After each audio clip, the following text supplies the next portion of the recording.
பக்குவப்பட்ட நிலையில் ஒரு சமூகத்தினுடைய விடுதலைக்காக நிற்கக்கூடியவர்கள் தான் இது போன்ற ஒரு உறுதிமிக்க தன்னுடைய துணைவியார் இறந்த பிறகும் ஒரு வேலையிலே நின்று பேசுகிறார் என்று சொன்னால் அங்கே வந்திருக்கக்கூடிய அந்த வழக்கறிஞர்களை நாம் மதிக்க வேண்டும், நாம் எடுத்துக்கொண்ட அந்த பணியை செய்ய வேண்டும் என்கின்ற அந்த உறுதிமிக்க அந்த குணம்தான் தோழர் பெண்மணி அவர்களுடைய குணமாக இருந்து கொண்டிருக்கிறது. பல்வேறு செய்திகளை நாம் சொல்லிக்கொண்டே போகலாம். தோழர்கள் குறிப்பிட்டது போல உயிர் என்பது என்றைக்கு பிறக்கிறோமோ அன்றைக்கு இறப்பு என்பது நிச்சயிக்கப்படுகிறது. இந்த மரத்திலிருந்து ஒரு இலை உதிர்வது போல்தான் உயிர் என்பது. ஆனால் இன்றைக்கி வரலாற்றுகளில் பார்த்தோம் என்று சொன்னால் எத்தனையோ ரவுடிகளுக்கெல்லாம் போஸ்டர் ஒட்டுக்கிறார்கள், விழா கொண்டாடுகிறார்கள். இறந்த நாளை அவர்கள் செய்வது அவருடைய பாசத்தின் மீதாக இருக்கலாம், அவர்கள் உதவி பெற்றதாக இருக்கலாம். ஆனால் இன்றைக்கு ஒரு சமூக பின்னணியை கொண்டு சமூக விரோதியாக நிற்கக்கூடிய அத்தனை பேரும் இந்த இடத்திலே தோழர் வெண்மணிக்காக வந்து நிற்க என்று சொன்னால் அவர்கள் உறவினை கண்ணீர் சிந்துவதில் அது பாசம்.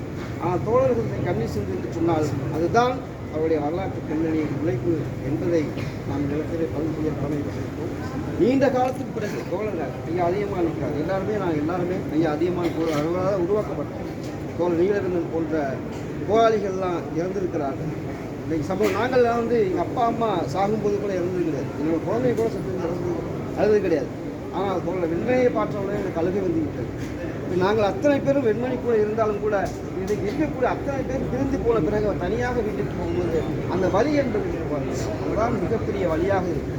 அந்த வழி என்பது இன்றைக்கு அவர் கிடைக்கவில்லை என்பது நாங்கள் உள்ளமாற ரொம்ப வருத்தப்படுகிறோம்.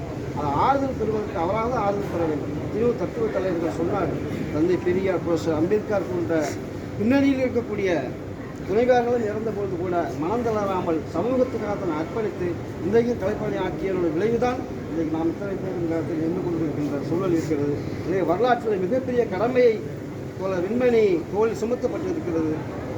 அவருடைய அந்த பொறுப்பை உணர்ந்து தோழனுடைய மகனுக்கு ஆறுதலாக இருந்து அவர் மட்டும்தான் சமூகத்தில் உங்களுக்கு தனிப்பட்ட முறையில் ஆறுதலாக இருப்பார் என்பதை இந்த இடத்தில் சொல்லி திராவிட தமிழர் கட்சியினுடைய தலைமை குழு சார்பில் உங்கள் அனைவருக்கும் பணிவான வணக்கத்தை